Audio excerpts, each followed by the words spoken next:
Novo governo, novos desafios. O novo presidente eleito vai enfrentar uma situação muito difícil, totalmente diferente daquilo que nós vimos no cenário em 2003. Em 2003 ele recebeu todo um governo equilibrado, ajustado, com uma política monetária consistente, uma política fiscal equilibrada. Só que agora ele vai assumir uma condição totalmente adversa, onde nós temos uma política monetária contracionista, uma política fiscal em tese expansionista, mas que deveria estar na condição contracionista. Então tudo isso faz com que as dificuldades iniciais do atual governo ou do governo eleito sejam extremamente grandes. Começando pelo orçamento de 2023, e a grande preocupação está justamente em todas as benécias oferecidas durante a campanha. E isso implicará necessariamente no ajuste no orçamento em 175 bilhões de reais. É muito dinheiro, tendo em vista principalmente que as contas já estão no seu teto, já estão limitadas, ou seja, não há nenhuma margem de negociação. Por outro lado, já antecipando ao problema, o governo de transição já se antecipou, já está conversando com o Congresso, justamente para poder ajustar esse orçamento de 2023 para que o governo seja ou tenha uma condição de governabilidade.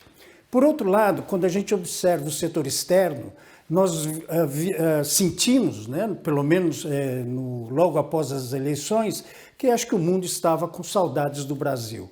A manifestação de vários governantes cumprimentando o presidente eleito, tudo isso mostra uma condição totalmente diferente daquilo que nós vimos nos últimos 4 anos. Uma situação de isolamento total e agora uma reaproximação da comunidade internacional. Isso pode facilitar muito a atividade econômica do Brasil, principalmente no que diz respeito ao comércio internacional. Aliás, não só com relação ao comércio, mas principalmente, provavelmente abrindo as fronteiras brasileiras para a vinda novamente do investimento direto no país. Todo esse movimento, favorecendo as exportações, capital estrangeiro adentrando a nossa economia, isso tende a levar a taxa de câmbio a um patamar mais baixo.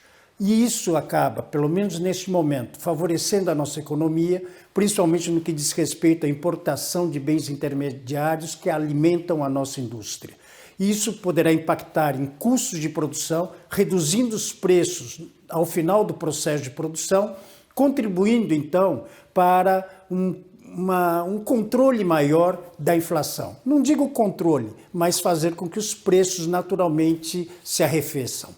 E à medida que a inflação cai, isso dá uma condição de consumo maior às famílias, comprometendo menos o orçamento. E dentro desse cenário, o que nós podemos esperar? Temos que esperar, na verdade, a retomada dos investimentos no setor produtivo da economia, porque não podemos esquecer que esses investimentos é que são os grandes geradores de emprego. Ora, não comprometimento do orçamento, geração de empregos, isso faz com que a atividade econômica ela se aqueça. E lembrando que esses investimentos são importantes porque na atual condição sentimos já uma limitação na condição de produção do país. Ou seja, naturalmente, num leve aquecimento da atividade econômica, poderemos sentir tudo isso refletindo sobre os preços.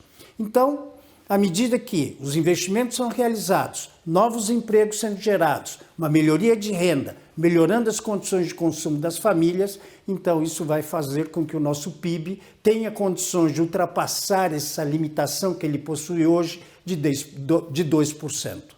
Com todo esse cenário benéfico à sociedade, à nossa economia, então certamente passaremos a ter uma condição de uma taxa de juros Selic mais razoável, mais interessante para a economia brasileira.